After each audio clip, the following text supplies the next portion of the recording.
پس میخوای باهوش بشی.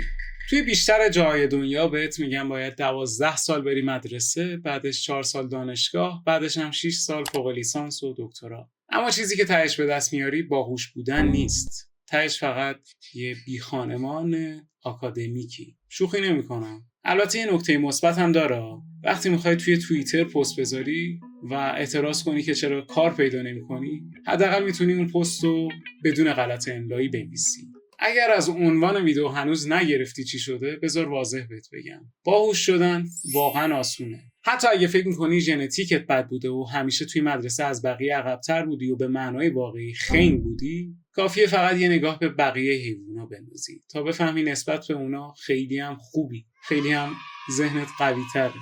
وقتی من و تو میگیم می‌خوایم باهوش‌تر باشیم، منظورمون چیه؟ می‌خوایم صرفاً مهارت‌هایی رو یاد بگیریم که به درد بخوره و باهاش بشه پول در آورد. می‌خوایم بلد باشیم مشکل حل کنیم تا بتونیم پول در بیاریم.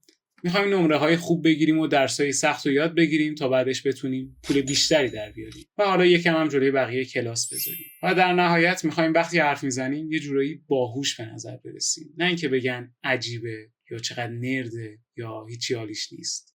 مشکل اینجاییه که بیشتر توصیه‌های این اینستاگرامی که اکثرشون هم از چت جی پی تی یا ویکی‌پدیا اومده، انقدر کلی و فلسفی هن که فقط به درد آدمای رویا پرداز میخوره. و اگرم بیای دنبال توصیه‌های یه خورده عملی تر بگردی، چیزهایی که بهشون میرسی احتمالاً ایناست. باید قهوه سیاه بخوری، باید ورزش کنی، باید بیشتر بخوابی، باید آزمون هوش بدی، باید موسیقی کلاسیک گوش کنی. این کارا بدم نیستا، اما خب از یه جایی باید شروع کنی که واقعاً یه چیزی رو یاد بگیری. با صرفاً بیشتر خوابیدن قرار نیست که باهوش‌تر بشی. حتما داستان دانشمندای مختلف رو شنیدید که پشت میز میشستن و نهایتاً فقط 2-3 ساعت در روز میخوابیدن. پس کاری که واقعاً باید انجام بدی چیه؟ کاری که از اون 5-6 تا راهکار این اینستاگرامی به درد بخورتر باشه. اولین و مهمترین کاری که میتونی انجام بدی مطالعه و خوندنه. چی بخونی؟ بستگی داره. خوندن داستان و رمان بهتون کمک میکنه که سریعتر بتونید بخونید و دایره لغاتتون بهتر بشه. اما اگه میخوای توی مکالمه ها اطلاعات جالبتر و بیشتری داشته باشی، باید بری سراغ کتابایی که داستانی نیستن و بیشتر جنبه علمی داره. قبل اینکه کتاب خوندن رو شروع کنی، خوبه که یه سری نکته رو یاد بگیری. مثلا اگر موضوعاتی که مطالعه میکنی رو براشون تمرین نکنی، مغزت فکر میکنه اینا اطلاعات بیفایده و به درد نخورن و فراموششون میکنه و میندازتشون بیرون.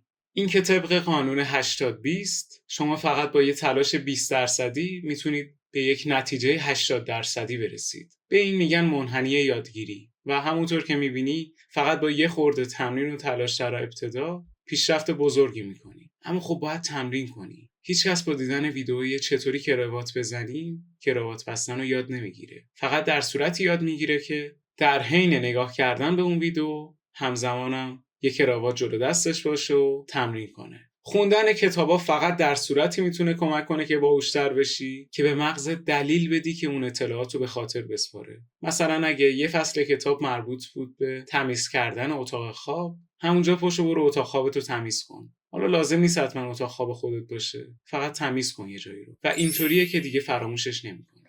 حالا گاهی هم هستش که راجع به یه سری چیز مطالعه می‌کنی اما دسترسی لازمه رو نداری. مثلا یه کتابی میخونی راجع به مثلا تعمیر ماکروفر و خب تو که نمیتونی بری همونجا ماکروفرتون رو خراب کنی که بعد بشین درستش کنی. پس میتونی از قدرت تصورت استفاده کنی. اون چیزایی که میخونی و در همون لحظه سعی کن تو ذهنت براشون تصویر سازی کنی و وانمود کنی که یک ماکروفر خراب جلو دستته که باید تعمیرش کنی. اینطوریه که میتونی باهوش‌تر باشی. از هر چیزی که یاد میگیری سعی کن در همون لحظه استفاده کنی و اگرم نمیتونی استفاده کنی سعی کن صرفا خودتو توی موقعیتش قرار بدی تا اون اطلاعات به دردت بخورن. کل سیستم آموزشی هم همینطوری کار میکنه.